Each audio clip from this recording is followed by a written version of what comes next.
All right, sorry about that, gang. All right, we're alive. You should hear me now. I see. Again, sorry. Let me start over from the beginning. I see. I have Tricion in the chat. Um, Avilash, Meechamp. It's good to see everybody. It's good to see everybody. Thank you for being here.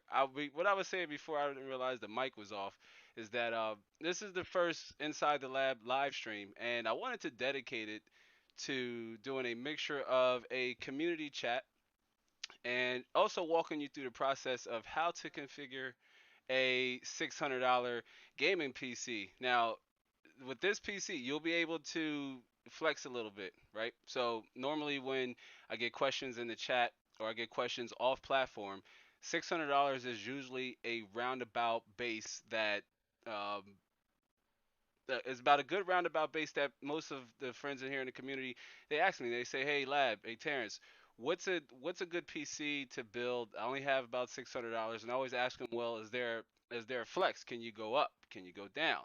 Uh, the more you can add to your budget, right? The better the PC. Or here on the channel, what I normally say is that when you build a gaming PC, you're investing in the experience, right? You're investing in your gaming experience, and how much that means to you all determines on how much you're willing to spend, right? So once again, let me jump here into the chat. I see Dr. Elo. Yeah, thanks, brother. I know. I forgot. I knew I was going to do that. Before I started live, I was like, watch, I'm going to forget to unmute the mic, right? And I see, yeah, Demetrius, thank you. Yeah, I was going to, I kind of figured because I saw you. We interacted with each other on the comments. It's good to see you, brother. As always, thanks for being here. Yeah, Tricion. Yeah, it's good. Yeah, it's good to see everybody. Thank you for being here once again. If you have any questions about myself, again, this is an open community chat. I know some of my friends here in the chat, you may know a little bit about me. I've known you off platform or we've met in person. But if there's anything you want to know about me, I will answer it depending on the question. Or if there's anything you want to know about the PC, the channel, the computer I use, the hardware I use. If you have any questions about some of the videos you watched here on the channel in the past, and if you haven't, I put some of the latest videos down in the description box below. I often call it the basement, so you heard it here live. If you hear me calling the description box the basement, well, that's what it is, right? Back in the day, we used to hang out in the basement. That's where we played, Madden and N64 and everything. Matter of fact, if you're around that time, tell me when you played like N64 in your basement with your friends and everything. Tell me down in the comment section, right? But again, the purpose of this computer, the purpose of this gaming PC we're going to build, or we're not hypothetically going to build, but essentially this process here starts with all builds, right? Doing a little bit of researching, knowing how much you're willing to spend before you go shopping. That's important. It's almost like a tactic of when you're buying a home or almost a new car, because both those things can be considered investments, maybe not cars, depending on what you're doing with your car, right?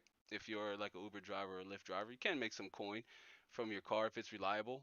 But same thing with buying a car, buying a home, right? Your computer is your investment. If you're a content creator, which uh, I know I know some of you in the chat are. If you're a content creator, then you know the importance of having a machine that can be reliable and that can also help you get the job done. As that's the mantra here on the channel, right? PC tech tips and tricks to help you build PCs that get things done.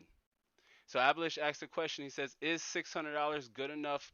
Is $600 good enough for a good PC?" Well, absolutely. And the best is this the best gaming PC for Fortnite in 2020? That video has been tremendous for the channel. It's taken off. I met a lot of you, especially here in the chat, I believe. I met a lot of you in that video, which or not in the video, but in the comment sections or after producing that video. And that PC was essentially under $600 and it had a Ryzen. I'm not going to go into it because that's what we're going to go through, Abolish. But yes, a $600 PC is good enough. And if you watch the video that's in the description box after the live stream, you'll see the performance metrics of what you can expect from a PC in that in that price category, which we'll have a dedicated video card, right? A dedicated graphics card. But that's a great question. So please keep them coming. If you have any more questions, put them down in chat. I see we got a couple new viewers. Once again, comment down in the comment section. Tell us where you're from. Tell us if you have any PC questions or any PC problems you're running into. I love to see if we can help you out, or maybe if someone else in the chat can help you out. Please, by all means, chime in. This is a community environment and a community atmosphere, right? Again, I'm over in Maryland, and we've got downpour, we got rain, we got winds. We had a hurricane that was on its way, but it's going out back into the ocean. So Dr. Elo with the question says, what type of GPU will be incorporated into the PC? That's a good question. That's a good question, Doc. Good question. Good question. I tell you what, let's jump right into it. Right? We're not going to start with the graphics card, okay? But let's jump right into it. Right? We're going to start with what I would say is the arguably um, one of the most important parts, or one of the most important components. That's your motherboard.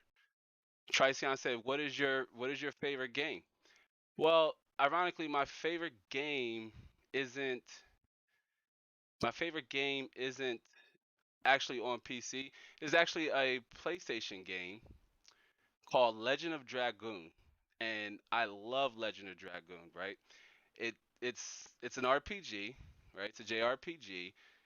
It's old school, but I tell you what, dude, it's one of my favorite games, along with Final Fantasy IX. But here recently, I really enjoyed playing playing like The Witcher 3 and some of those things. Here normally if I'm not benchmarking, right?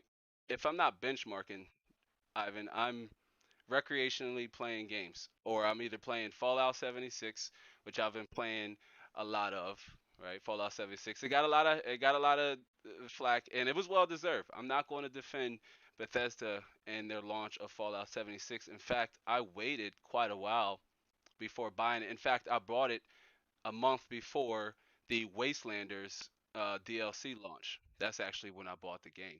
I'm over in Herndon, Virginia, almost neighbors. That's pretty dope, Dr. Elo. That is from I'm not sure how far that is from Newport News, Virginia, but ladies and gents, I'll let you in a little bit of secret. Lab, Terrence, I'm from Newport News, Virginia. That's where I was born. I was born in Newport News, Virginia. And my spouse, my wife, she's from the Eastern Shore. So I'm not sure how far that is, but yeah, I mean we're practically neighbors, man. That is awesome. So yeah, everybody else, tell us where you're from, whether that be here in the States or abroad. One of the things I enjoy the most about creating content and being online is having the ability to interact with people all over the globe, right? Creators and what have you. If you produce content or if you consume content, one of my favorite aspects of this process, on top of editing, because we I mentioned that in a video in a recent video. I love editing, but I also like engaging with people across the world and learning about different cultures, right? Dr. Ela says, yeah, 30 minutes from DC. Wow, yeah, you're closer to DC than I am. DC's about a 45, 50-minute drive from us. Yeah, yeah, DC's. I love DC. Um, yeah, I love DC. We went obviously pre with everything's going on, but we went and I had a blast. It was really cold though. It's one thing I didn't like, but the DC is a great place to go, the capital city. But yeah, great questions. That's awesome. Please, I love to know where is everybody located? Where you're from? Is it morning time? Is it nighttime? Again, it is just a little over lunchtime here in Maryland, here in the States. Again, tell me where you're from. All right, so jumping back into it, starting with the most important part, right, to your PC, and that is your motherboard. That is your motherboard, okay? And that is the part we're going to start with. And on top of that, this is going to be a small form factor build, or a micro ATX, right? And again, if you watch the Fort, we're almost replicating the Fortnite build, because that build has similar components, very similar, and it's within the same price category. Although prices have gone up, prices have gone up since we built that video, right? But you can come to expect the same level of performance for what's going to run you about $35 to $40 more. I know some people say, "Hey, wait, don't buy a computer right now. Don't build right now. Don't buy parts." I say, if you have the cash on hand or the money in your bank account, go for it. Don't wait. All right, you'll miss 100% of the shots you take. Right, and so you got to jump on board, and you just got to go ahead and hit checkout. You just got to go ahead and hit buy. Right, but we're not doing that today. Today we're just shopping and we're walking through the process to where if you did have $600 cash in your hand or in your bank account, what can you buy, right? Starting with your motherboard, which if you're no stranger here to the channel, then you know we're all about price to performance. You know we're all about Ryzen and what AMD is doing. So in this live stream, we will be using a Ryzen.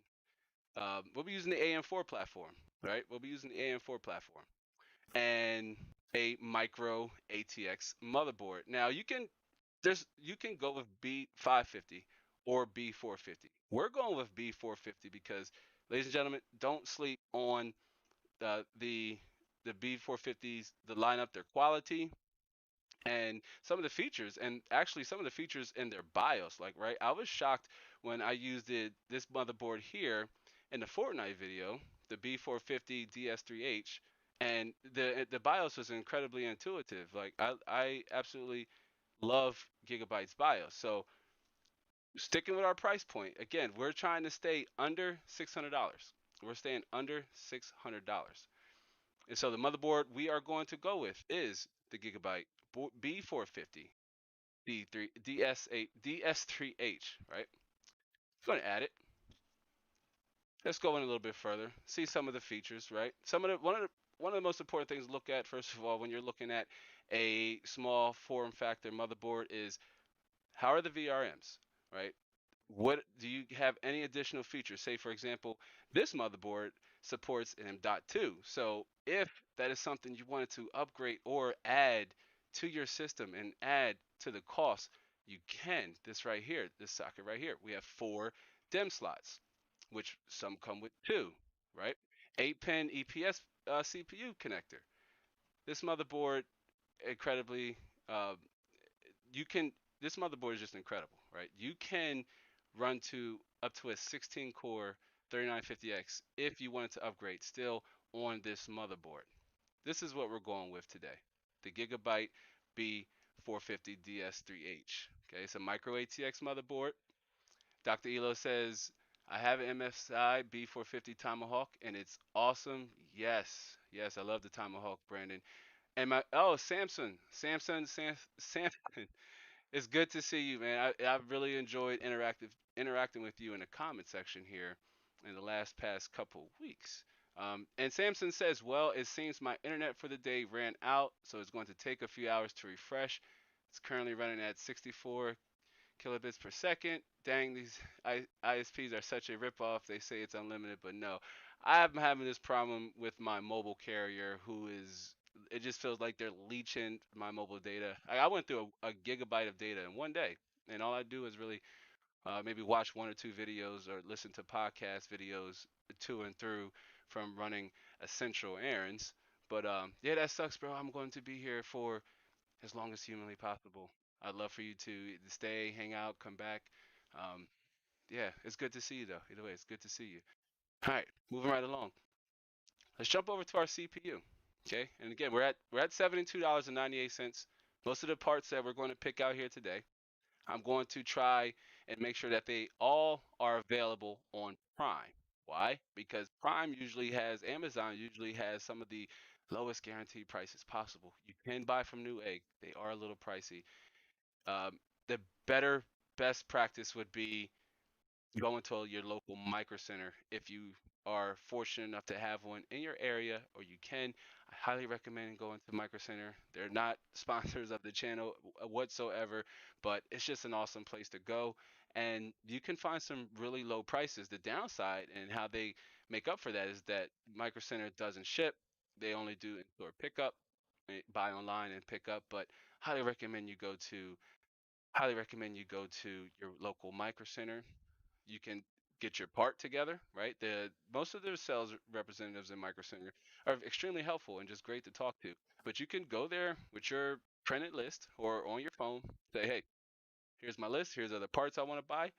Uh, help me find them, and they'll take care of you. It's great.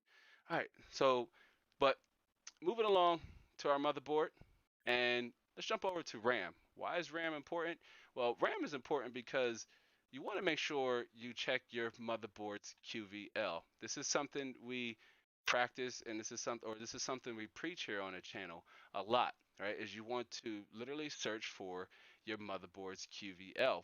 You find your motherboard's QVL, and you want to do your best to find a RAM kit that is going to be best optimized for your Ryzen motherboard, because Ryzen, and you've likely heard me mention this in the videos, Ryzen, the integrated memory chip inside the CPU is dependent on like fast RAM, right? Low latency, fast RAM. That's where it's at, ladies and gentlemen. You want to make sure you are at least pairing a 2666 megahertz memory kit with your motherboard. And for our price point, we're going to try to stay under. Remember, you absolutely want at least 16 gigabytes of RAM. If you're gaming, especially at 1080p, and you want to stream, which this PC will be able to do, either 720 high settings or 1080p low medium, right? So you can have a stable stream. You want to start off with at least 16. 8 is just simply not enough. You can get away with it, but it will severely affect your game's performance and affect your stream if you'll be even able to really run your stream. So I highly recommend going with 16 just to start, right? You can start with 16, always upgrade down the road. I'm a firm believer of making slow, incremental upgrades to your system. Again, remember, we mentioned this in the beginning of the live stream. Your PC is an investment, right? It's an investment. You can slowly add to that investment. You can slowly add to your experience. You can slowly build a PC that is reflective of your personality. And it starts with 16 gigabytes of RAM, okay? It starts with 16 gigabytes of RAM, and we are going to go with a this Corsair. Corsair makes really great RAM. Like Corsair, I stand by Corsair and their memory. I normally get really good XMPs. In the DDR4 XMP unlocked video we did, I used a 16 gigabyte kit of Corsair RAM, and that's the same kit that we used in the Threadripper series. You can find both of those videos down in the basement. You remember what the basement was, right? Like, yeah, like you guys remember what the basement? It's down in the basement. The party is in the basement. No, the party's not. The links are in the basement. The party's not in the basement. Loving the value and the stream you're providing. Thanks, Doc. Doc, I really appreciate that, man. That's what it's all about, right? Is sharing that value, sharing that wisdom, doing all I can to make sure you guys and gals are building machines that again get things done, the things that you especially needed to do. And this PC, I don't want to leave out my college students friends. If you're a student and you're in study, but you're also a gamer and you're also a content creator, that is awesome, right? My wife's a student. And mad tips to you guys who are doing virtual learning and distance learning. If you are a student or if you have children that are doing it, like hats off to you. It's not as easy as some people would think just because you're sitting down in front of a screen or you're in front of a computer and you're not in a typical brick and mortar environment. That was me, right? My local alumni, that was me. I was in a brick and mortar establishment. But here now, recently, virtual learning is just becoming more and more common, and it's awesome. Thunder says, "Congrats on 1.82K." Thanks, LT. Thank you. Funny story, guys. That's actually one of my children. So shout out to Thunder in the chat. All right, so moving right along, let's add our 16 gigabyte kit of DDR4 RAM. It has a speed of 3200 megahertz, right? This is good, but it's not good for Ryzen. Why? Because most Ryzen chips don't really run 3200 megahertz RAM. They run 2933 megahertz. Chances are, if you are running a Zen or Zen Plus CPU and your DDR4, you are likely running your speed at 2933 megahertz. I'm sorry, if your memory is at 3200 megahertz, you're likely running it at 2933 megahertz. Consult a blind guy. It's good to see you. What's up, man? That's a fellow POV Society member in the chat. It's good to see you. Consult a blind guy. Um, but yeah, you're likely running your memory at 2933 megahertz, and that's still okay.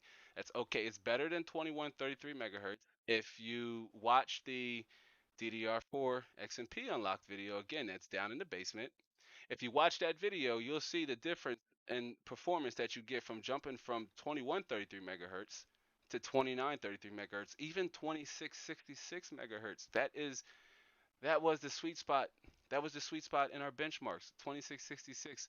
At some points in the benchmarks, we were getting diminishing returns running at 2933 megahertz, or the performance metrics were within margin of each other. Most of the performance gains came once we started doing some of the Cinebench tests, though, and we didn't even overclock the CPU. We're speaking of, let's add our RAM. All right. Look at that. Let's check our price. I love PC Part Picker, right? It tells you how much you're spending before you even hit checkout. And look at that. You can buy it all from Amazon, right? Buy it all from Amazon. And we're at $119. Not bad. We have two parts, two core parts that are going to help give us a solid experience. Two core parts. So, we mentioned the CPU, right? Let's jump to the CPU.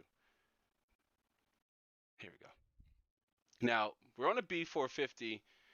We're running a B450 motherboard, but you have a wide range of options of CPUs to pick from. Disclaimer though, not all motherboards come ready to run um, each each generation of Ryzen CPUs.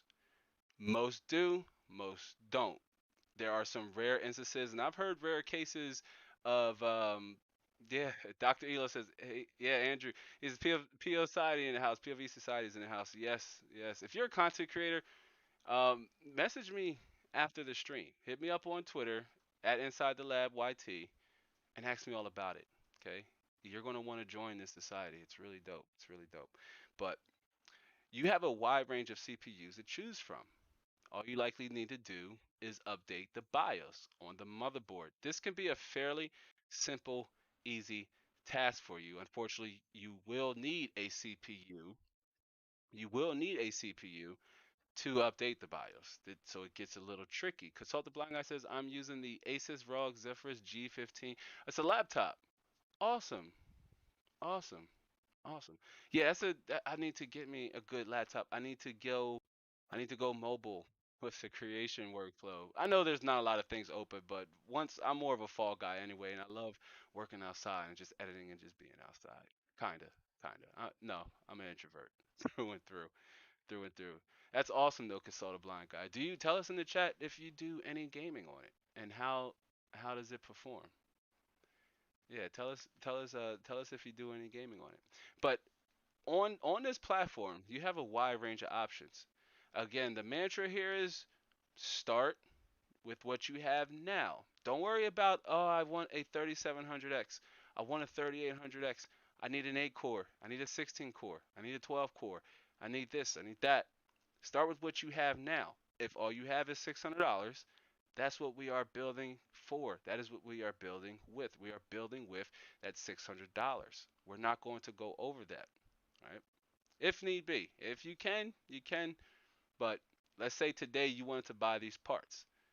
For our CPU, we are going with the true and true Ryzen 5 2600, right? Oh my gosh, this CPU. This CPU is amazing price to performance, amazing value for the money. 6 cores, 12 threads. Uh, I think the boost, yeah, boost 3.9 gigahertz. Like you don't need to overclock. Just let XFR do its thing. It's going to turbo up to that speed on its own. You don't need to overclock.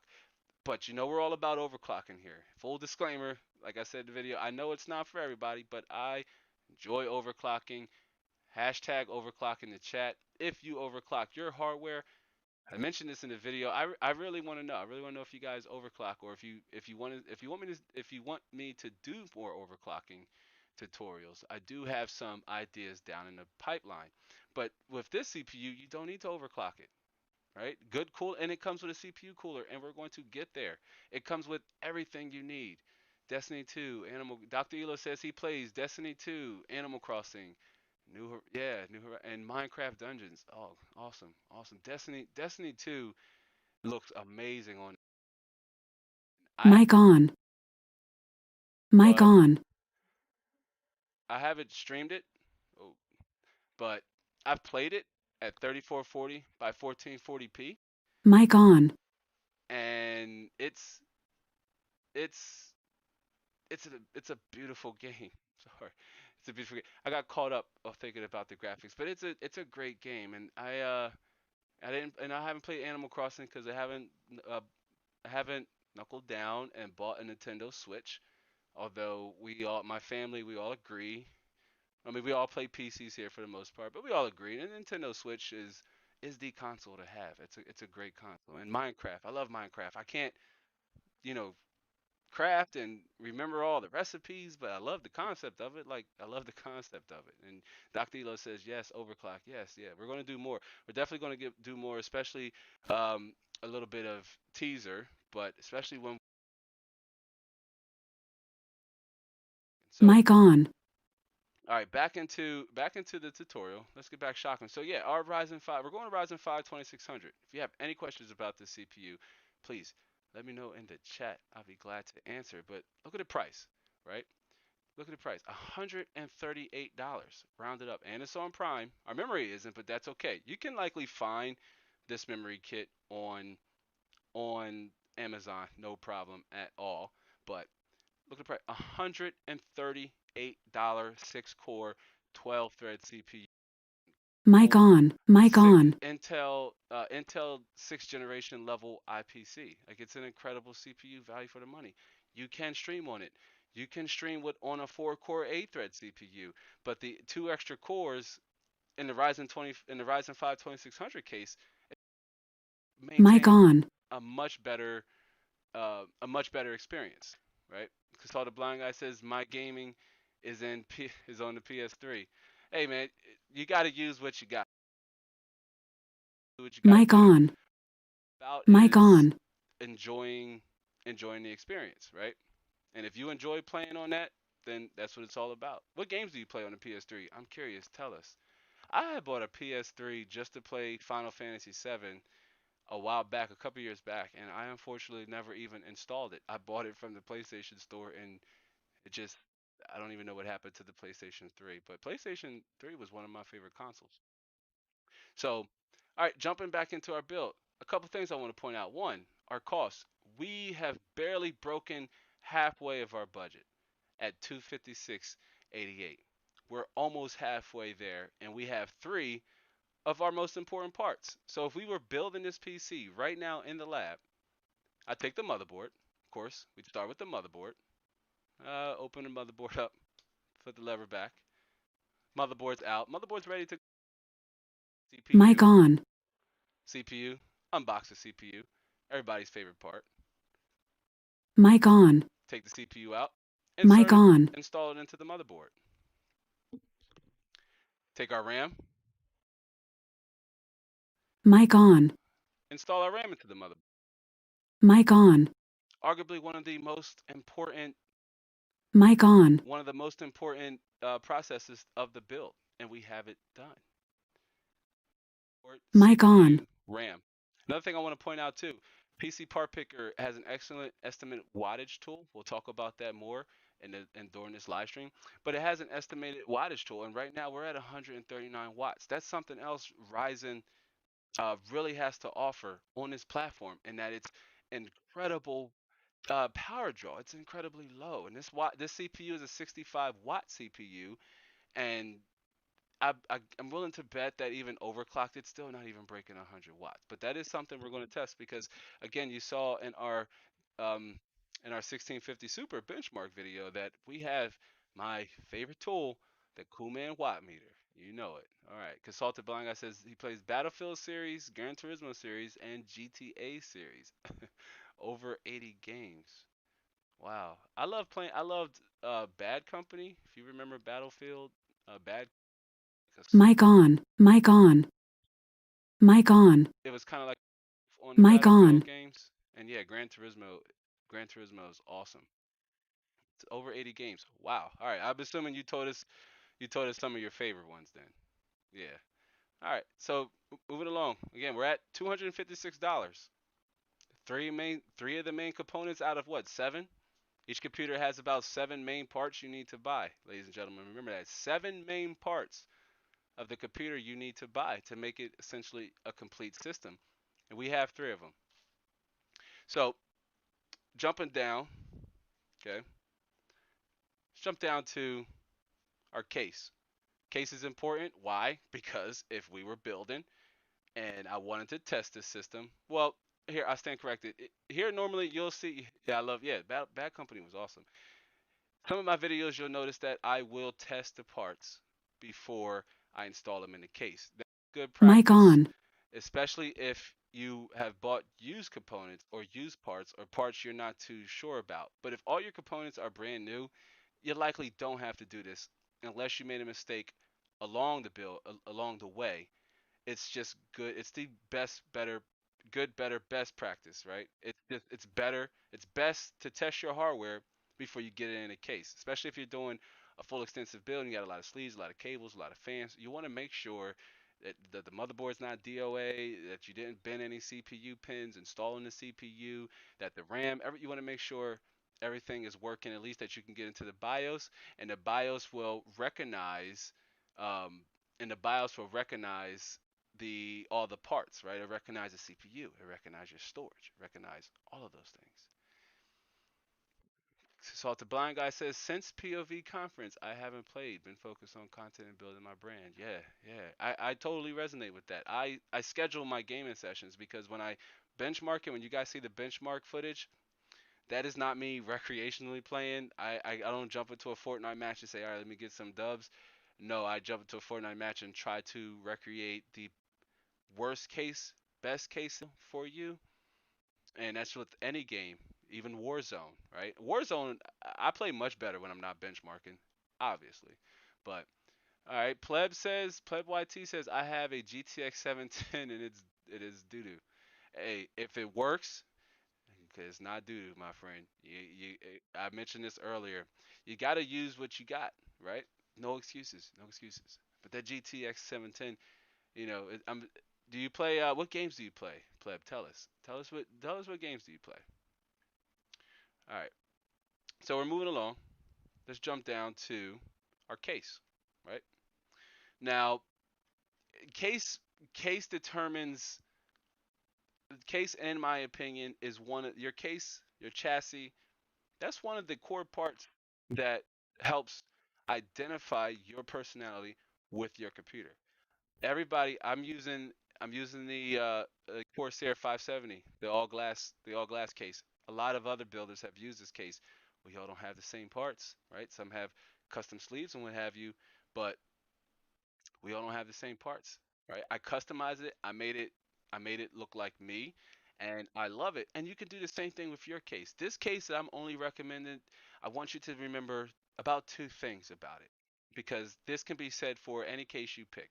And to keep in mind, we are going with a micro ATX build, so we will need to pick a micro ATX case, right? It's the motherboard, right? You want it to fit inside your chassis. Now you can use a larger size case, but in my opinion, it doesn't look as robust when you're using a smaller form factor motherboard with a large factor case.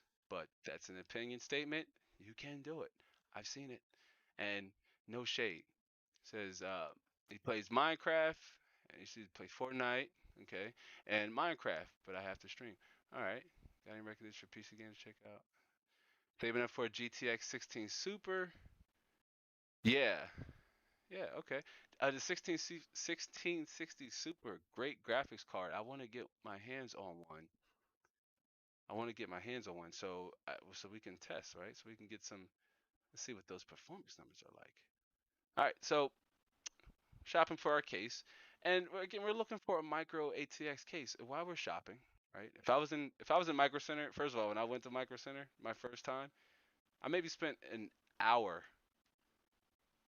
an hour at just looking at the cases, just looking at the cases. Like as my wife is my witness, I spent a good chunk of time just looking at the cases.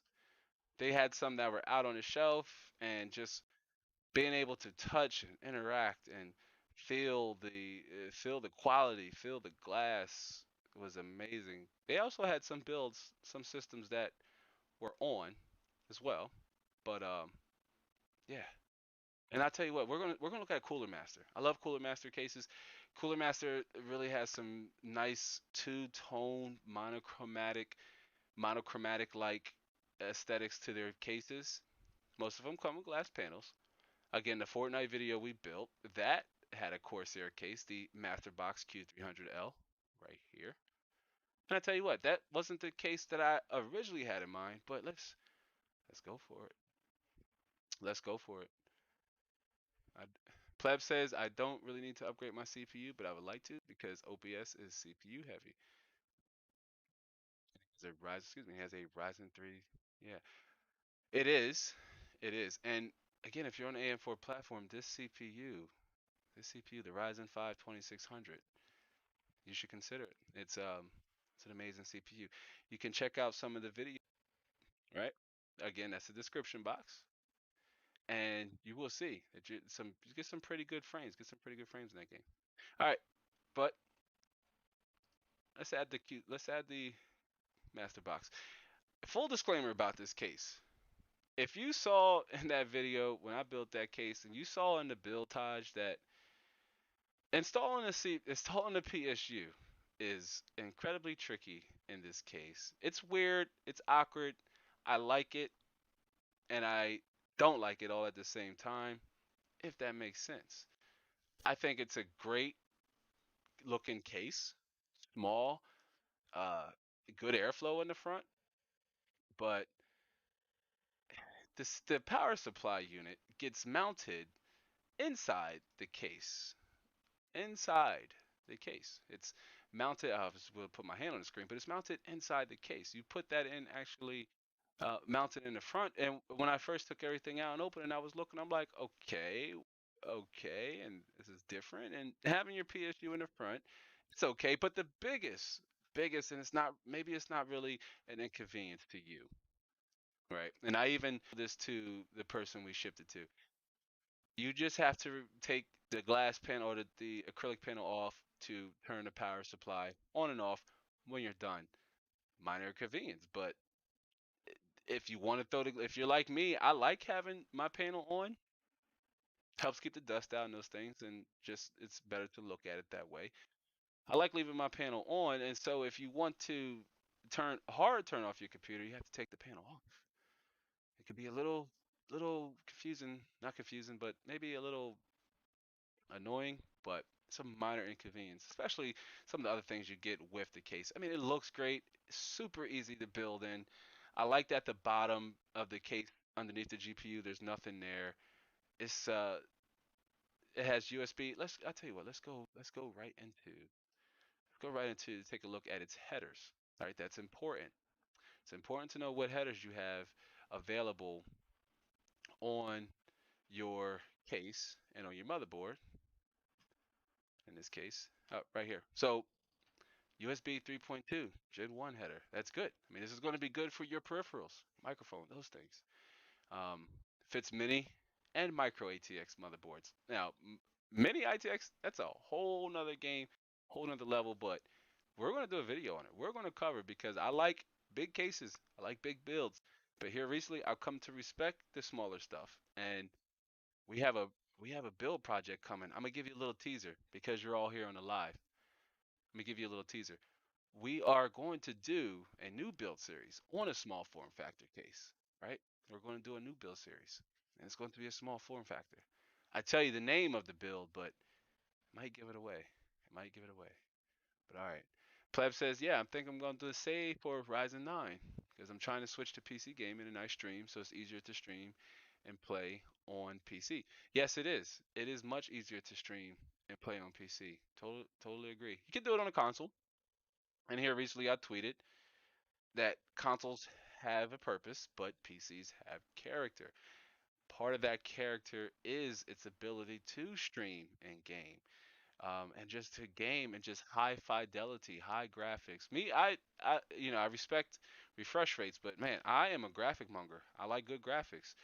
When I play a game, I normally I turn up all the settings depending on what the game is. I'll either use the 2080 or the 2080 Ti, depending on what it is, because I game at 1440, 3440 by 1440p, 100 hertz. So I try to find that balance of about 80 to 100 frames per second in the games I play. And here recently, I've jumped into um, Assassin's Creed Origins because I had the UPlay Plus subscription, and I said I might as well start taking advantage of this other than just benchmarking games. And I am an old school fan of the Assassin's Creed games, but I know that they changed a lot of the mechanics in these. So I sat on it, waited, and the new Assassin's Creed Valhalla looks good. So I said, better. This is the not better. It's the perfect opportunity to jump back in and take a look at the remake of Assassin's Creed. All right. So Pleb says I have an iBuyPower pre-built.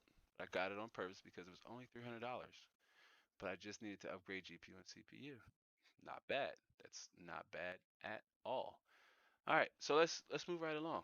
We got our master box, right? It's a good looking case. It has a little carrying handle. It's the little things, ladies and gentlemen. It's the little things. I didn't install it on the Fortnite build for obvious reasons, but it is there if you want the option. All right. So moving along from the case, and I want to jump back over here and just say if you have any questions about these parts so far that we've thrown into the cart, jump into the chat. Tell us now. If you're just joined us, tell us where you're from, tell us where you're watching. I'll get you caught up to speed. So we selected four parts now for our $600 PC build. We have four parts we have picked out. And I'll jump back to the screen so we can see where we're at now in terms of price. I've wanted to bet we're either just over halfway of our budget or we're still about just under our $600 budget, but we have our four parts picked out. Our motherboard, Gigabyte B450 DS3H, our CPU, Ryzen 5 2600. It's the 6 core, 12 thread CPU, 3.69 base clock frequency, and a boost of up to 3.9 gigahertz. And that's on auto. You can go in there, change the voltage a little bit, slowly increase that base frequency, and likely get a 4.1 gigahertz overclock out of that 2600. I've overclocked the Ryzen 5 1600 and 1600X, and they both topped out at about 4 gigahertz.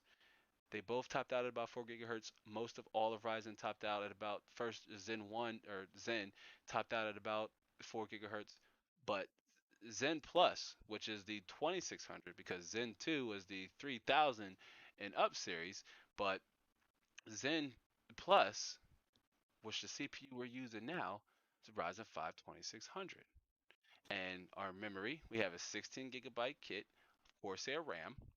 And then our case, we just added the cooler master box Q300L. Pleb says, Assassin's Creed is my childhood. Yeah, yeah, it's mine. I mean, well, not necessarily mine. I was an adult when Assassin's Creed came out, so he played on his dad's PS3. Do you have another? Pleb asks, good question. I don't really talk about this a whole lot. Do you have another job, or are you full-time YouTuber? I am not a full-time YouTuber. I do make supplemental income. Right? I do have a job, full-time, not just a YouTuber, but a content creator is the goal, right? We want to grow this community to at least 10K before I can call myself a full-time content creator. We're on a 10K mission. We're on a 10K mission. So matter of fact, share this stream out with your community if you think they would love the conversation we're having right now. Share it out with them because we hit 10K, that's it. Like we're going full time and we're going in. I mean, we're going in. The channel's going to we're going to blow. We're going to take this community and we're going to make some noise. Pleb says, how much FPS do you think I can get if I overclock my GTX 710? Really depends. Really depends. Really depends. So many other factors. Your power supply being one of them. Um, your power supply being one of them. And there's likely not that much overhead on a 710 because if you're letting the GPU automatically boost, you're likely going to boost as high as boost is likely going to take that GPU as far as it can go. I could be wrong, but performance metrics, what you can expect just from overclocking the 1650 Super, which I tell you what, the 1650 Super, we got to what 22, little over 2.1 gigahertz, 2115 megahertz on the 1650. I really feel like we could have overclocked that graphics card even further, but for the sake of the review video I did of the Mic graphics on. card, I didn't want to overextend it. Like I just didn't want to push it, but I was only overclocking at around 50 to 60% fan speed. I tell you what, we got 2115 in Unigen, and that was stable. That was stable. That was stable in Ghost Recon Breakpoint. That was stable in Fortnite. It was stable in Apex. It was stable. It was stable in all the in Far Cry New Dawn. It was stable in all the games we benchmarked. But the some of the games had boost in performance, some didn't. Far Cry New Dawn being and Fortnite has saw some of the biggest benefits of the overclock. So what you can expect on that 710 pleb, it could depend on the game. Fortnite, I mean Minecraft is already essentially partnered to your monitor's refresh rate, right? Unless you found a way to disable that, which I don't think you can. It's much like Bethesda games, right? The the game engine is married to the refresh rate for whatever reason. But yeah, Pleb says you shared on Discord. Discord, I agree. Content creators are us. Yeah, man. I appreciate the share. Yeah, share it out. Share it out. Let's get some new friends here in the community. But all right, so good questions. Good question, ladies and gents. Please keep the questions coming. Right? Please keep the questions coming. Anything you want to know? So let's jump back. Let's jump back. Oh no, we lost our page. Okay, let's jump back. So we have our case. Now let's see. Oh, sorry. $306. $306. That's where we are. So we are a little over half our budget. But again, four. Now, four of the key seven parts we have. We have four of the seven key parts. Share it on yes, consult a blind guy. Thanks, brother. I appreciate it. Share it on Facebook. Yeah, I love to welcome in some of your friends from Facebook. Yeah, CPU. Normally with the CPU overclock, you will get better frames. You will get better frames.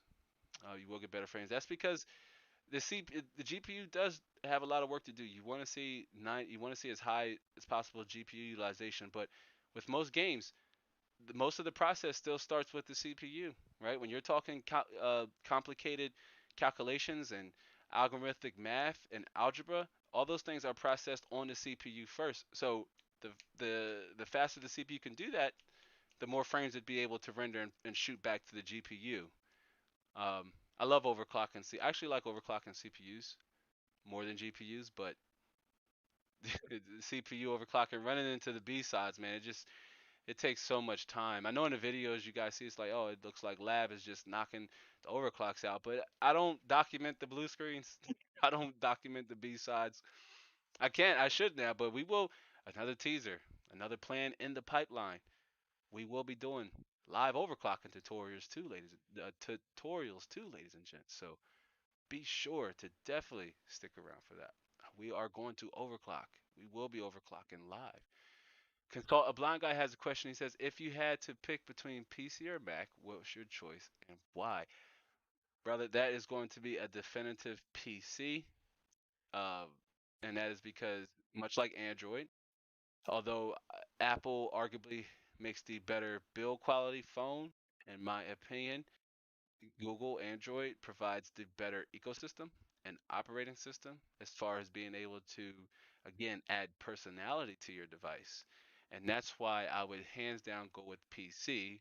And that's because I have the ability to add personality to the device. If I build it, I can pick every part like we are here in this live training session, right? I can pick and build, or I can pick every part and make it all about my personality. With a Mac, you can't do that. Matter of fact, if everybody's at a coffee shop, everybody's going to have the same looking MacBook, right? Between like a certain year and generation period, all MacBooks almost look the same, right? From like 2004, minus you got the little scroll bar in the front. No shade on those who use those devices.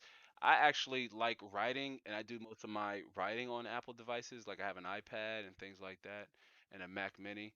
The graphics card that is behind me, ladies and gentlemen, that is the 1650 Super with the Cameo. I after we finish shooting the video, it's been sitting here this whole entire time. Yeah, it's been. I don't know. I don't know what to do with it. Maybe we'll give it away on a live stream one time.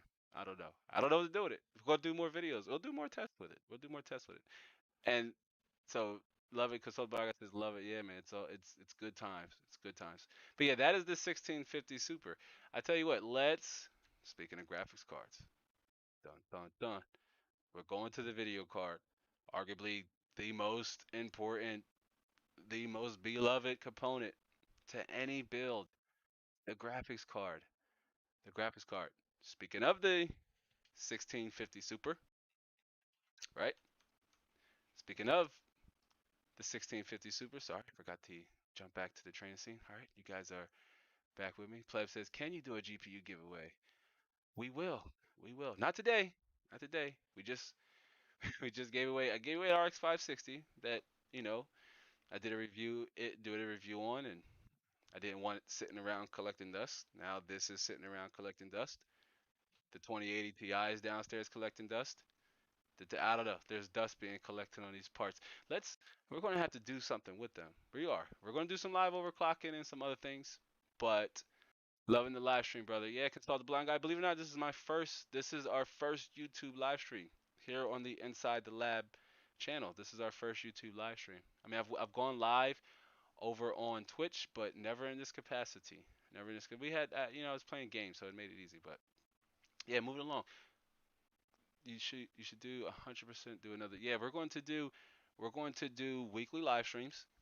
I'm going to toy with the time to see what's good for the community and see how we can get maximized viewers in. So, but they will likely be between either a Saturday or a Sunday. But yes, we are going to do more live streams. I want to do some ideas where man, here's I tell you what, those are on the stream. You're going to get another teaser. I don't share this with anybody but my co-producer, who's my wife. But I don't share this with anybody else. But here soon, when we do a live stream, you're going to be able to submit pictures or submit videos of your PC or your build, email them to me, and I'm going to bring them up and I'm going to review them here on the live stream, right? You guys, if you're a creator, you might have heard of like channel reviews. I don't really want to do channel reviews. I'm very much still learning on this creative journey myself. I feel like I can maybe give tips if you're under 100 or under 500 subscribers, but I want to do something else, something different. I want to be able to find a way to incorporate you, ladies and gentlemen, in the chat. So that is one of them. That's one of the ideas I've been toying with. You send me pictures of your PC, or you send me video of your build and your PC, and we bring it up right here on the screen, and we review it, or I answer any questions you may have about it, or even give you any upgrade tips or upgrade suggestions. So again, be sure to subscribe. Be sure to share that out with your friends if you think that you may know a mate or buddy, excuse me, who is interested. Pleb says, Consult the Blind Guy says, I'm live streaming daily for Live Streaming Pros LADA challenge. All right, you have to. Yeah, I've seen. I've watched some of LSP's live streams. She does amazing work. Pleb says you should do a gaming video and do benchmarks. And he says his PC is trash, but I got what I got. That's a good mentality to have. Kudos to you, man. Hey, I didn't start out with much great. I can't even remember my first PC was like a gateway. And some of my friends, I don't know if they're not likely in the chat, but some of my buddies when we grew up, and one of them he would have really fast internet, and I'd be trying to download like ROMs and everything, and I couldn't get one installed, and when I would play it, it was like a slideshow. It was like 1 FPS a second, and that's pretty much what I want to deliver here on this channel, right? I want to and I want to interact. I want to connect with people in the community who may not have much, but it's all they got. They want to find ways to enjoy that. Or let's say you don't have a lot of money at this moment, right? Times are hard. Times are tough for people. If you're an adult, or even if you're a student, or if you're a child, times are rough right now. Times are hard on people, and you still want to be able to kick back and enjoy these things. There should be no barrier to entry is what I want to say. There should be no barrier to entry. If you only got you can even do a $300 build. It's possible. It's very much possible. Very much possible. But I totally respect that, pleb. Totally respect that. Everyone says my PC has got a lot of RGB, but it's one fan. It's only one color. And then my light on top is white, and it blinks. Yeah. Hey, if that's a reflection of your personality, simple but stylish, I'll take it. Consult the blind guy says, yeah, for everything we've been learning last few months, we can definitely help our fellow content creators grow your channel. Yeah, absolutely. It's been incredible value being shared around those communities, especially Rob Balasabas. Shout out to Rob Balasabas, especially his Slack community, um, his Patreon community, POV. Pleb says I get $13 a week if I do my chores, but I'm not garnered that I get guaranteed to get the money. All right. Well, listen, you keep the hustle up. Don't let that hold you back. Save every penny because every penny counts. Trust me. And also and hang around inside the lab. You never know. We do sponsored giveaways all the time. And here soon we'll do more sponsored giveaways so you guys can actually get the resources to build your computers or upgrade your computers, right? I just want to see you all invest and have good solid gaming experiences, right? All right, and then speaking of gaming, let's go over to our graphics card. They hit the graphics card. Here's the thing with the graphics card. I don't mention this in the video, but I am going to mention this in the live stream. With your graphics card, if you know the resolution and the refresh rate that you're playing at, right? You want to make sure you are getting a good graphics card that's going to be a good pair for your monitor. For example, I'm using a 3440 by 1440p 100 hertz MSI monitor, and I know I needed to get a beefy GPU to pair with this monitor. Now, at the time, the highest card was a 1080 Ti, and that's what I was using before RTX released. That's what I was using with this monitor. Why? Because I wanted to make sure, and this is important for you as well. You want to make sure your graphics card has enough horsepower to at least be over your refresh rate, and that way you wouldn't need G-Sync or any kind of asynchronous technology, or very close to it if you're under. That's very important. You don't want a $400 monitor with a sub $100 graphics card, and vice versa, right? If you're running 1920 by 1080p, 60 hertz, that's pretty much like standard these days. That's what we benchmark at, 1080p, 60 hertz. Uh, you can play with the game settings and get more or less, quite naturally, but that's a good starting point. It's still the most popular gaming resolution to game at, and I play at 4K.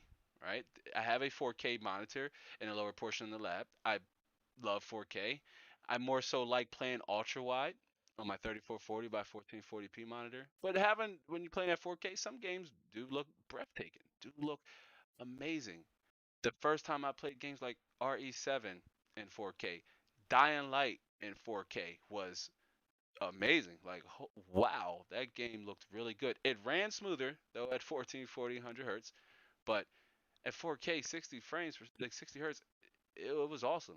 Right? It was awesome. I see we have a few more comments in the chat, and I thought I saw a question. Thought I saw what CPU should. Yeah, what should I upgrade first, my CPU or GPU?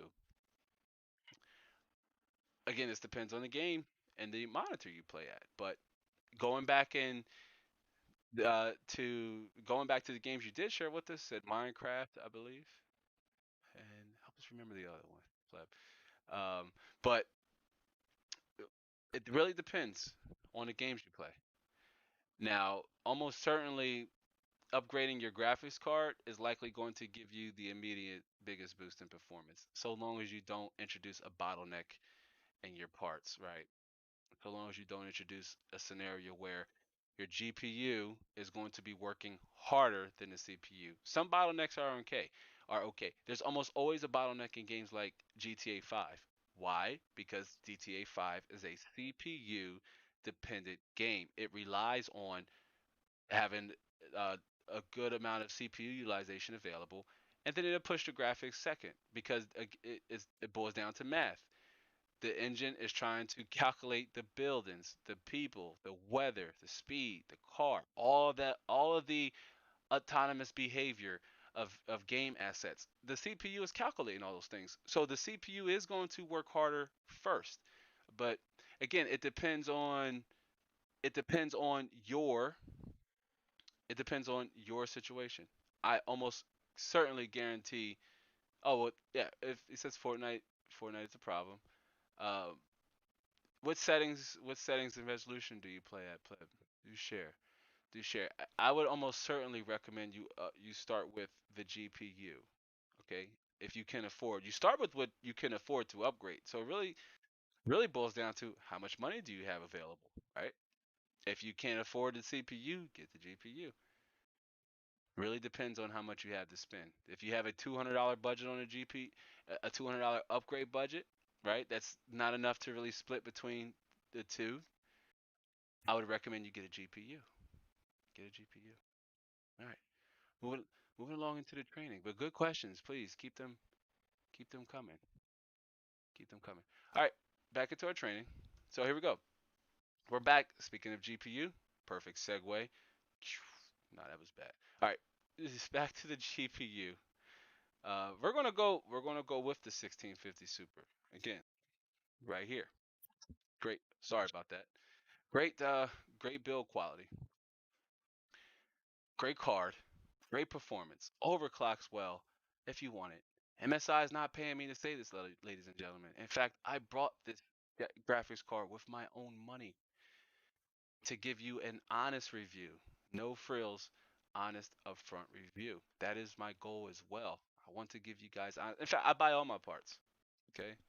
Full disclaimer, I buy I buy all my parts. The parts are not sampled to me. So that way I can give you guys a honest and upfront review. Pleb says I'm assuming that's 1080p. Yeah, so certainly upgrade your GPU first. Upgrade your GPU. So let's add our 1650 Super. Okay, 16 it has a base clock frequency, I think 1,700 megahertz, somewhere around there.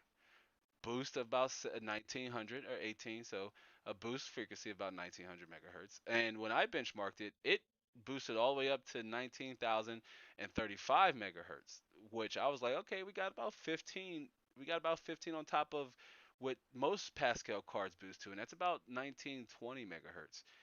I got 1935, and that was with the fan set to auto. The ambient temperatures, although we were on the open test bed, ambient temperatures were about 28 degrees C, and it boosted really well, really high. I was surprised, like 200 megahertz. And it was really quiet, really cool. It's 150, 155 on Amazon. I paid 100. I paid more for mine, ladies and gentlemen. I paid way more for mine. I paid $189. Consultant Brown guy has to roll out. Hey man, thanks for being here. I appreciate you. I appreciate you coming and hanging out with me. We had a very great turnout. I appreciate everybody. Thanks for hanging out with me. Be sure to look out for more live streams, Consult the Blind Guy, and I will see you most likely on the platform or in POV group. Thanks for hanging out. But yeah, I paid $189 for mine. $189 for mine. This one's $154. It's out of stock, but what you do is you set the reminder so the platform that you're buying on, you know when you can go ahead and jump on and buy it. As soon as it's available, if you got the money, you buy it. But it's available on Amazon. You're likely going to pay a little more if you're buying locally from a Best Buy, Micro Center might even have a lower price. But if you're if you're buying online, you could too also pay a little higher price. It's out of stock for a reason. It's a great graphics card. I see it's 155 on Newegg. It's in stock. So you have options, and options are good. You want options. Options are good. Options are good. And I also see we have a few new guests coming into the chat. Welcome, welcome, welcome to the live stream. Tell us where you are from. And Citizen98, welcome to the chat. Welcome to the chat, fam. He says using a Vega 56 for 188 euros, I believe, is a big deal if you can buy one. Absolutely, Vega 56, great cards, and that Vega architecture, right? You get 8 gigabytes of VRAM, and it's really solid for the price point. Yeah, Citizen98, tell us what GPU are you using, and where you watching from? What time? It's early here. We're in the States, and it's still early here. We're still right before lunch, a little after lunchtime. But I mean, this is our graphics card, ladies and gentlemen. This is our graphics card. Also, I want to point out it has a very low TDP once again, 75 watts. That is something we tested out in the 1650 Super benchmark video, which once again, you can find that video in the basement. What's the basement? The basement is a description box. I'm going to say it so at one point I can just say, find that link in the basement below, or head down to the basement to find that link, and you say, "Oh, Lab's talking about the basement, the description box." But yeah, that is our description box. So let's add this graphics card. Let's add the 1650 Super. A couple things I want to point out. Let's look at our estimated wattage. 214 watts. Is that incredible? We have two of the parts that will draw the most amount of power already added to this list. What are they? The Ryzen 5 2600 and the 1650 Super, our CPU and our GPU. These two parts are going to draw the most power from your power supply. And we're at 214 watts. Let's look at our price. Again, the build total for this build today, for this system we're parting out, $600. We're at 461. 461, and we have 5 of the 7 key main parts added to our build. We're down to just 2. We're down to we're down to just adding the last 2 parts out of the 7. There's 7 key parts to your build. 7. 7 key parts. CPU.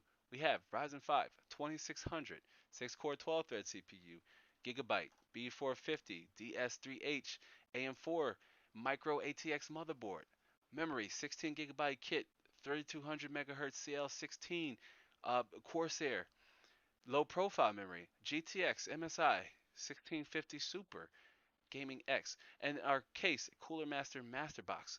We have 5 of our 7 main parts. 5 of our 7 main parts. So let's jump back and go to storage. Now, here's what I recommend for storage. For storage, I recommend that for our case today, because we're trying to save money and we're trying to stay under that $600 range, we're likely only going to be able to go with a single storage solution. Well, what better, or what I highly recommend you go with, and that is an SSD, right? You want a solid slate drive if you are going with a single storage solution, right? Only one solution for your storage, right? And so going with the SSD, there's benefits to that. There's benefits. What are they? For starters, you get faster responsiveness from your system, and you get faster load times within your games, and you get faster boot times within your system. These benefits, and it's also mechanical drives. Once they start to wear, there's small parts inside of them, hence the name mechanical drives. But there's small parts inside of them, and they can get pretty loud once they start to deteriorate and gain a little age and start to get a little heavy. So with a solid slate drive, you don't have that problem, right? You have fast system time, fast load times, fast boot times, and prices on SSDs have went down, right? You can go as high as a Samsung. You could go as high as a SanDisk. I use SanDisk SSDs. I recommend them, right? They're affordable. This 1 terabyte is $100. We're not going with 1 terabyte. You can, if you absolutely positively feel like you need 100 gigabytes, you can. Oh, I'm sorry, 100 gigabytes. If you feel like you need 1 terabytes, you can. You can. But to stay within our budget, we're going with a single solution for our storage, and that is an SSD. Which SSD? Can be any one you can afford. What do I recommend? Going with whatever one you can afford. That's about for a 408 like this. Let's go with this ADATA, for example. For this 480 gigabyte, that's a little, almost a half. That's almost half of 1 terabyte, right? Almost 500 gigs. That's more than enough for about two, three, four of your favorite games. I know Call of Duty Warzone has a really large install. I think it's close to 100. Somebody let us know in the chat. I think it's 100, close to 100. It's pushing 100 gigabytes, if not over. Fortnite as well. Some of the populars, you can get all three of those and your OS or and your OS on the drive and still have space left over. No problem. So 480 gigabytes to get you started is more than enough. More than enough. AData is a reputable brand. I've used their SSDs too. You could go SanDisk. You could go Samsung. You could go with uh, there's T-Force. There's so many SSD manufacturers you can choose from. You go with what's available for you and what's in your area, but try to stay within the sub $50 price point. Like you shouldn't pay no more than $50 for a 480 gigabyte SSD. Now, we're down to the last important part. And as you can see, we haven't really added to our total wattage, right? We haven't added to our total wattage. We're still only at 224 watts. We haven't added there. We have all of our main parts. We have our CPU, our motherboard, our memory, our SSD, the 1650 Super, the Cooler Master Box Q300L, a micro. This build is a micro ATX build, and we're at 508. 508. 508. We're close. We're right there. We're right there. We're almost off the boat. We're almost off the boat. We're just a little over or just close to that $600 mark, and we're down to the last part. The last part, arguably the most important part, because that part is going to power your system, right? Power your system. If you're new to the chat, tell us down in the comment sections where you're watching from. Love to know. Love to know. So before we jump off the boat, let's add that last part, right? The power supply. This is so important.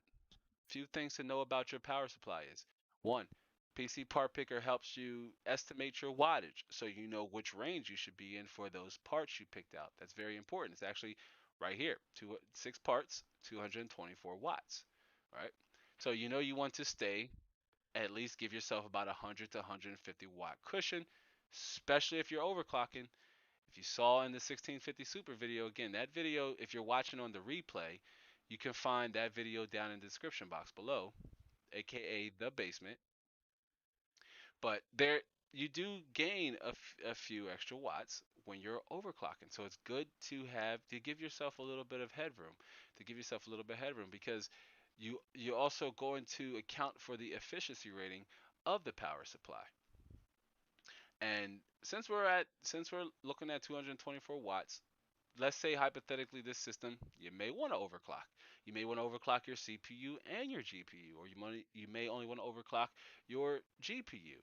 Well, or and you may only want to overclock your CPU. Either way, you want to make sure you give yourself headroom, right? Give yourself headroom. We have plenty of headroom to work with.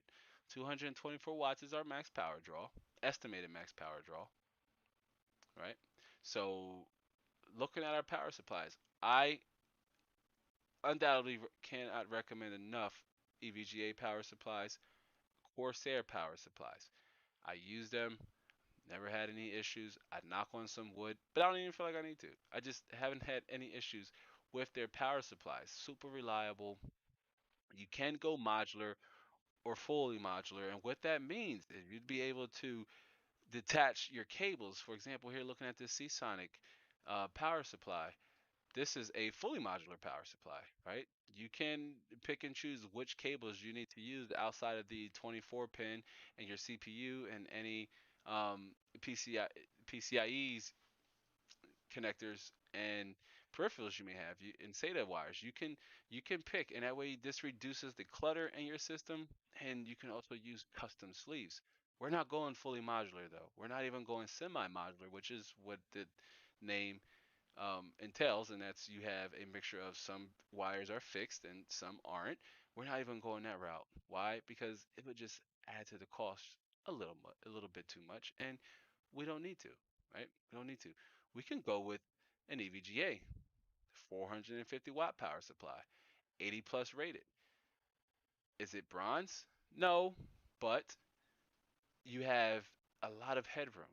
You have a lot of headroom, a lot of headroom, and six SATA connectors, two PCIe's, six plus two, eight. That way, our graphics card, or if you have a graphics card that takes an 8-pin connector, you'd be able to use this graphics card.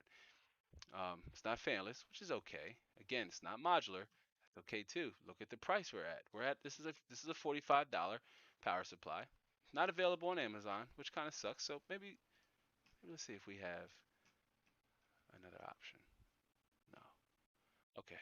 Well, again, we tried to keep them all on Amazon. They're not all on Amazon, but I like this Corsair one too.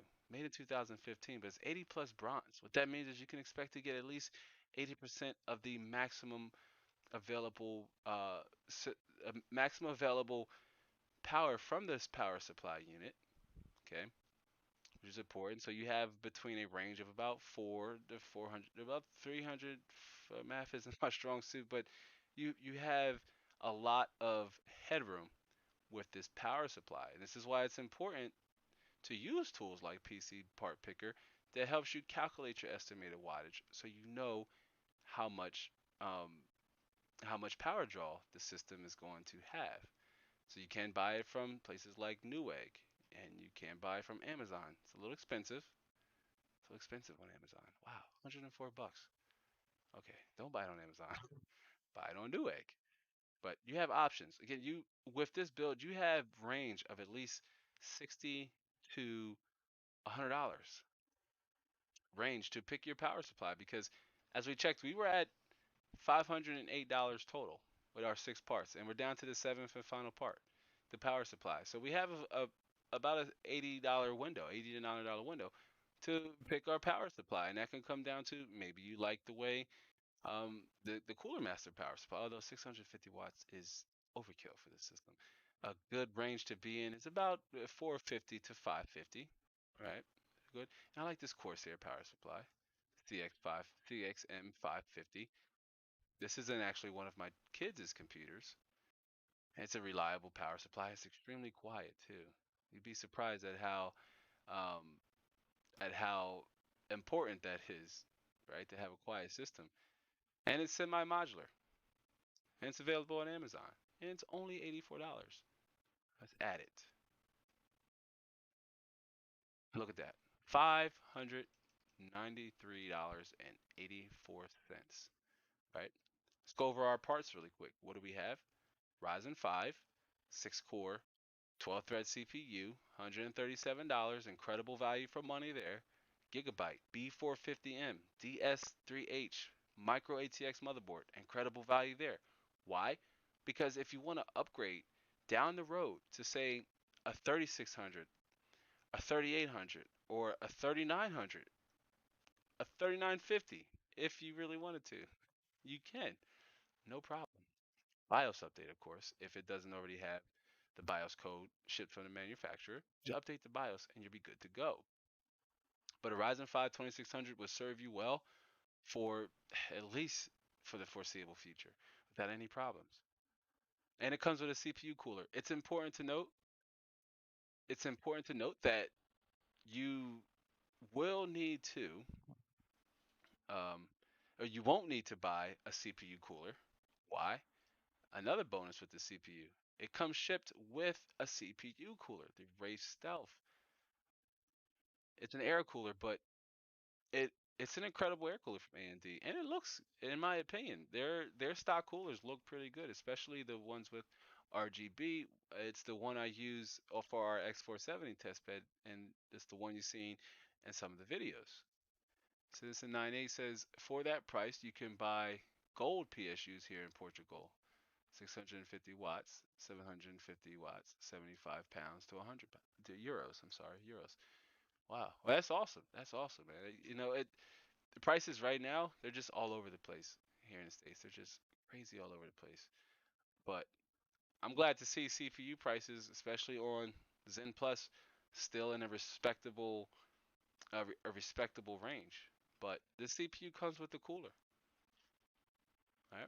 80 plus bonds. It said 650, 750. I mean, you could this amount is good for this system.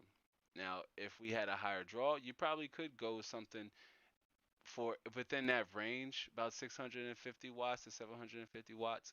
You absolutely positively could.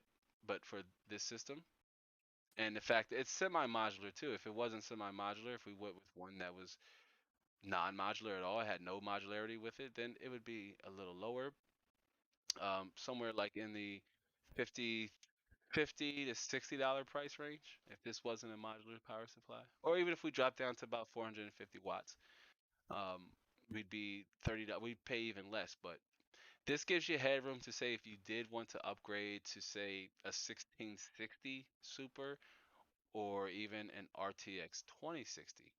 Because if you see, if we go into the graphics card, oh, well, not there, go into our video card, and let's just pull RTX 2060 Super, right? Our watt is shot up a little bit, 324 watts. Still suitable for this power supply, right? You still have overhead. You still have overhead, even if you're not overclocking. You still have a little bit of room, wiggle room. And all we did was upgrade our graphics card to a 2060 Super, which the 6 gigabyte variants are just as good. Honestly, it's what I would recommend going with the 6 gigabyte variant, like a 1060. Even a 1060 still has incredible value for the money. But as you can see, with this power supply, if you wanted to upgrade, you could, right? And let's say you upgraded your CPU as well, right? You went up to a 8 core. You get a red here because it's just warning you would need to update the BIOS, which is just PC part picker way of letting you know, hey, some AMD B450 chipsets may need a BIOS update. Most of them here recently are shipping from the manufacturer already ready for Zen 2.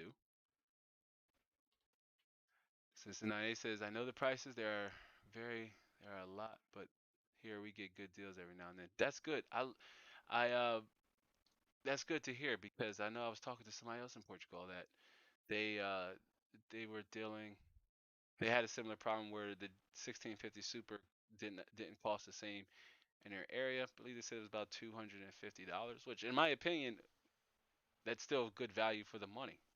You know, you'll find a graphics card in between that price range than if you say, "Oh, I can just buy a 1660." Well, if the 1650 costs more, then so will the 1660. So it'll be along the lines of an RTX 2060's price range. But that's good. I mean, either way, I love knowing and seeing that you guys are getting good deals in your regions and in your areas. But so so it tells us that our the red again is that it's telling you that you'll need to upgrade the BIOS, update the BIOS, and our wattage didn't really go up that much. And this is why this power supply, even for this price point, would do you really solid here. And Citizen 9 says a Ryzen 3700 would cost 319 euros there. Okay. Just a little lower here from Amazon. If I bought this shit to the door right now, I'd pay a little less. That shot our bill up to close to 1,000, of course. But again, our price point was our price point was $600, and we hit that mark. We hit that mark. We hit the $600 mark. How? By going with Ryzen for starters. If we went with Intel, right? If we went with Intel, the cost would be a little higher, right? If we went with Intel, the cost would be a little higher. Intel still the king at single core performance, although Ryzen Zen 2 is catching up very fast, but they're still the kings at single thread performance and IPC, which games still very much favor, but you are going to pay for that premium and for those extra frames.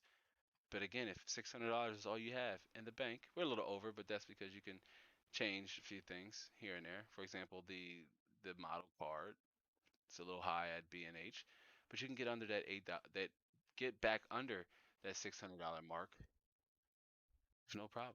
And you'll have a system that, believe it or not, can game at 4K as well. Yes, this gaming PC would be able to game at 4K. Okay, albeit low settings because the 4 gigabyte would be the 4 gigabytes of VRAM would be a big issue. But 4K low settings, absolutely, it's native, and consoles do run 4K, but they use tricky software to help run those games to achieve that fidelity. But here, you could run 4K native low settings. You sure could. And this system would do you well for the foreseeable future. You would be able to always upgrade, save a little bit of money in the bank, $100 to $200 a month here and there, and you can make upgrades to make this system even more powerful. And by powerful, I mean to be able to knock out some of your, knock out those frames in some of your favorite games. All right. So we jump into the chat. They got Dark Super. He says, "Hey, yo, what's up? How are you doing? Just dropped a like too. I appreciate that, Dark Super. Thanks for joining us, and thanks for the like too, fam. I definitely appreciate that. Um, yeah, share the video out. We just finished up with our build, and Mic on. you just walked into a perfect time because we were just getting ready to recap our 7 parts. Again, there's 7 main parts to every PC build. And the show again to those who just joined us on the chat. For those of you who just joined us on the chat, we have our $600 PC build that we built right here. It's a little over, but we were at about 595. But we have our $600 PC build. We have our 7 main parts. Again, there's 7 main parts to every system for the most part. 7 core parts. There are certain things. If you're doing a water cooler system, totally different. You can have an eighth component. Let's say you didn't want the stock cooler that comes with the Ryzen 5 or any Ryzen CPU. Let's say you don't want to go with an air cooler. You can buy an AIO. It will add to the cost, but you can choose an all-in-one cooler, or you can go with a better air cooler. But if you want to go water cooled, you can. You can start with a 240. Excuse me. You can start with a 240. You can start with a 240 is a pretty good starting point. So that's two 120 millimeter fans, right? That's two 120 millimeter fans, or you can go with a single 120, and that's a single fan. Normally these are mounted in the rear of the case, but you can go with the water cooler if you want. If that's something like if you want the benefits of having a quiet system and you want to overclock, I can't recommend enough overclocking on water versus air. You can overclock on air, but water moves heat more efficiently than air. So, for example, this Cooler Master 120 millimeter AIO. I think it looks great. I mean, this is a great AIO. I would use it. You have your pump, then you have your tubes. Water runs from inside the rad through the tubes. The pump, this here, pumps the water right back. So one shoots water, one brings it back. Citizen 9 says, no problem, got you. Oh, I'm sorry, going back up a little bit. Citizen 9 says that memory RAM is a steal here, 80 euros. Yeah, yeah. I don't know if you guys remember Citizen 98, but about a year and a half ago, wow, RAM was in a really bad place. Like the 32, I had random offers of the 32 gigabyte memory Corsair kit I had. I had people put in offers of close to $400 or $500 for it because RAM was in such a bad place. I had memory kits that, just like during the GPU times, where the GPU times were bad, I held on to my GPUs. I didn't offload them. I didn't sell them. I held on to them, even though they were marked up. First of all, I'm not into price gouging. I wouldn't have sold my GPU for more money just because there was a need and demand for it. I'm not with that. So I held on to it. Same thing with the memory. I held on to it. Memory prices have came down. Thank goodness. Um, yeah, Dark Super says no problem. I got you. Yeah.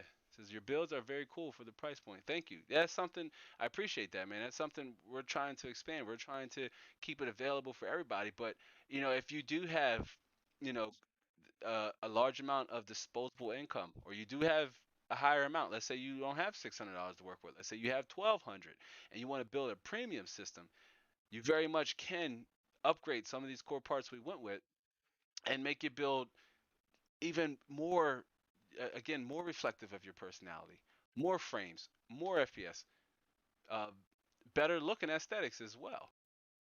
It says, do you have any nice 140 FPS in Fortnite, and mainly for gaming and streaming for around 900 or less? 900 or less. So for 100, that's likely assuming, which one shouldn't do, but that's assuming you play on at least 144 hertz monitor, right? Say you play on a 144 hertz monitor. You can, before you say around 900, let's say we take this build as a base to answer Dark Super's question. Let's say we take this build and upgrade it. Let's say Dark Super had 900, right? He already built this, but he also had about $300 left. Like we answered for a question in the chat earlier. Somebody said, would Pleb actually upgrade his CPU or his GPU? Well, let's say this was that system. Let's say this is Dark Super system, and he wants to upgrade it. You can make that $300 upgrade. Where should you start to get the most benefit from that? That would be your video card, right? So that $300 to get that 140 plus FPS, let's say 144, right? Is most competitive monitors in that range of 120 to 144 hertz. To be in between those marks, you want a fast graphics card. Not so much a graphics card with a lot of VRAM, but you want a fast graphics card. A good place to start, the 1660 Super. That $300, dude, look, you can get a 1660 Super, which is going to put you over the edge because when I test the 1650 Super in Fortnite at competitive settings, which I understand that the long range for a lot of different people, but I try to stick to as close as to what the most competitive players play at in terms of competitive settings, and that's for the most part epic distance at the view, essentially everything else low, and you can play around with that to your playing style. But to really get those frames and to put you over that 120, 144 hertz, and you got to build, and you want to build that's total about 900, go with the 1650 Super. 1650, I'm sorry, 1660 Super. Go with the 1660 Super. Either the 1660 Super or the 1660 Ti. Either one. In fact, the 1660 Ti would be your better bet. It would give you that boost in performance you would need to be over that 144 hertz because the 1650 Super at competitive settings, I mean it was over. It was like 216 on average in terms of FPS. Minimum 1% lows though, about the high hundreds. So to scale that up to like a 1660 Ti or a 1660 Super, you're going to be well over that refresh rate. You'll be able to possibly even turn on G-Sync if you have a 120 hertz monitor, just uh, so you can reduce input lag. But I hope that answered your question. Please, that's a good question nonetheless, though. Good question nonetheless. So, all right, jumping back to it. Anybody else? Any questions before we jump off the boat here? Before we jump off the boat, any more questions? I do appreciate everybody coming out and hanging out. And if you're watching this on the replay, it's okay. This is our first live stream, and I really wanted to see what would be, what our turnout would be, because I understand everybody's in different time zones. Even here in the States, some of our viewers and our audience members, everybody's in different time zones. That's okay. Time zones. Excuse me. That's okay. But we are going to do more live streams. If you're watching this on the replay, be sure to get your questions ready before we go. I love answering the questions. I love the community Q&A. We will be doing live overclocking tutorials, things like that. Dark Super with a question says, so could I get the 1660 Super and change the Ryzen to 3600 Ryzen 5? Yes. You paid attention. Let me jump back to that because I wanted to add that if you add the 1660 Super, you have a little bit, let's just add that model. You have a little bit of headroom to play. What should you do with that money? Like you said, upgrade your CPU because the 3600, great CPU, first of all, great CPU. I would have recommended it other than also if you could also get a B550 motherboard. So I tell you what, Dark, let's update this system. Like you said, you could go with the 3600, sure. Should you also go with the B550, go with a B550 motherboard? Absolutely. You're going to get PCIe 4.0, better better overclocks, better features, better robust BIOS, and believe it or not, they're about in the same they're in the same price range. If we can find one. No, I can't. Oh, they're there. I tell you what, let's let's search for one. Okay. B. Oh, that's because we need to change the CPU. If we change the CPU, then we'll PC part picker should start showing us B550 motherboards. Here we go. Ryzen 5 36. Again, it's going to tell us that the parts have incompatibility issues because PC Part Picker doesn't know if Gigabyte updated the BIOS before they ship you the motherboard. So they're just giving you the warning now to give you the heads up. But here we go. Gigabyte B550 micro ATX motherboard, $94. This motherboard, I built a system with this motherboard. Not the B550 variant, but the B450 variant. They look the same. This has more robust VRMs, right? A little better aesthetic, but they're built the same. And again, Gigabyte has a really robust BIOS. You have the Ryzen 5 3600, the B550 motherboard, the 1660 Super. We're at 736. We could still add to that. We can go up. Let's see what happens. And again, let's pay attention to our wattage. 274 watts. Well within our 550 watt range. Don't even need to upgrade our power supply unit. We are pushing close. If we get to about 300 estimated wattage, then we're going to want at least a power supply unit that is 2 times that to have good overhead.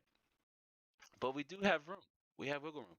736 FPS, right? Or 700. Not 736 FPS. $736. And the bill was 900, right, Dark Super? So what can we do? Go back into your video card. The higher the better. You can go 2060, RTX 2060. You're floating there, and 2060 Super if you really want the extra VRAM. If you really want the extra 2 gigabytes of VRAM and you play at a resolution higher than 1920 by 1080p, you can go with the Super variant. But with that extra wiggle room, we can upgrade to an RTX 2060 and still be well under that 900 price point. Okay. At this point, you're going to see a really smooth experience paired with that Ryzen 5 3600. And if you stream and you want to maybe not get the RTX 2060, which depends on if you want to stream on your if you stream encode on your CPU or if you encode on your GPU, really depends on where you go that route. But if you if you stream at 720p high settings, then use your CPU to encode the stream. Let your graphics card render the frames. Dark Super says, okay, cool. So is it possible to get a pre-built with exactly all these parts with the upgraded graphics, CPU, and motherboard? Um, well, it depends on where you get your pre-built from. But if you go with like NZXT's NLB servers, you can tell them the parts you want inside the system. Or if you're getting one from say Amazon, try to find. Here's what I recommend with pre-builds, especially ones that you get from Amazon or that you can't pick the parts that are going to be inside of it. You want to pick a pre-built that has the fastest possible CPU first. The fastest possible CPU first. Oh, sorry. Yeah, the fastest possible CPU first. Why? Because it's easier to upgrade the GPU.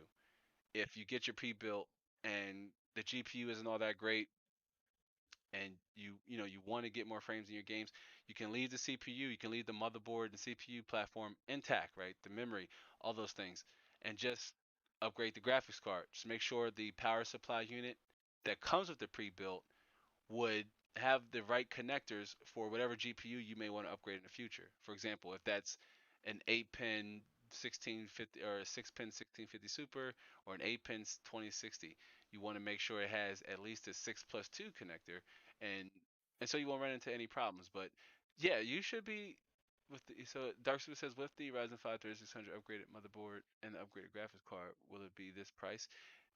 No, because the problem with pre-builds is, unfortunately, depending on where you get it from, they actually have to charge a little higher for that pre-built because there's not a lot of margin for them. So let's say this is the cost for this system, $826. If this was a pre-built, it would likely will cost closer to nine or 1,000, depending on where you bought it from and if they're running any specials. And that's because they have to leave themselves a little bit of room for things like shipping to you, and the cost for them to pay somebody to build it and all the other costs that the business may have. They kind of pass that off to you, the buyer. So this would be a little more. You would expect, at least $100 more. I'd say $100 more. So it's a good question, because what I recommend is, if you're buying a pre-build, try to shop about $100 under what you can spend. So if you can only spend 900, try to configure a system that's under, at least $100 under, and that way I'll have space for those extra inflated costs that often comes associated with the pre-built. Excellent question though. Excellent question. Good question. I hope I answered. I really hope I answered. If not, please let me know. I love taking questions from the community, and I love being able to answer or help you with your PC gaming needs. But yeah, this is an excellent system. I think this would serve you, Dark Super. This system would definitely give you good numbers in Call of Duty Warzone, um, Fortnite, Apex. You could stream. You could even upgrade this to a 3800X in the future if this was a pre-built. You could upgrade in the future. And any Ryzen, food for thought too. Any Ryzen pre-built that anybody in the chat, or if you're watching on the replay, any Ryzen pre-built that you buy, do know that so long as you have the will to update your BIOS, and that's something that we're going to do too. I'm going to show you how to update your BIOS. But if you're willing to update your BIOS, you can upgrade the CPU, even if it doesn't have what you want. And you can say, you know what, I want my PC now. I want to get my hands wet. If you were like me and you just wanted a PC, you didn't care what was in it, you could upgrade it later, then yeah, that you jumped in and you made do with what you had. You did the best with what was available to you. All right. So again, any if you have any more questions, keep them coming. We're getting ready to jump off the boat. Okay. I just want to once again thank everybody for coming in. If you're watching on the replay, we will be going live about once a week, depending on the topic, and do more community Q&As. So if you have your questions if you watch the replay and you're here on the replay and you have questions, either put them down in the chat or shoot me a message over on Twitter. You can find me at Inside the Lab YT, at Inside the Lab YT. Dark Super says, thank you so much. You're really helping a lot. Sorry if I'm irritating with too many questions. Look, guys, never, bro, never, ever an irritation. I find it irritating that you guys have these questions and that you need answer, and I'm not there to answer them. That's what irritates me. I want to be here to be able to answer them for you. In my opinion, there's no such thing as a dumb question. There's no such thing as a dumb idea. Um, you miss 100% of the shots you don't take, and there's no such thing as a dumb question or a dumb idea. I'm open for them all. And again, if you have questions and we're not here on the live, you can put them down on any of the videos here on the channel. Which, if you're not subscribed yet, I would love for you to subscribe. If you're here watching on the replay, you're not subscribed. I would love for you to subscribe and join our community. We're close to 2,000 subscribers, and that would be an awesome milestone to hit. And with that said, I think we're going to go ahead and get ready to wrap this live stream up. I do appreciate everyone who came in earlier, and I do appreciate everyone with their questions. Dark Super, Tricion, Citizen 98, um, Consult the Blind Guy, just to name a few. We also had Pleb YT. I had some friends of mine from Facebook come over. Dr. Elo, Samson, Obelish, Me Champ, all you guys, Me Champ. Thank you for coming on the on the chat. They were here with us earlier, came through and showed some love. So again, if you don't have any final questions, I'm gonna go ahead and go. Thanks for joining us. I hope to see you all in the next one. So until then, be easy.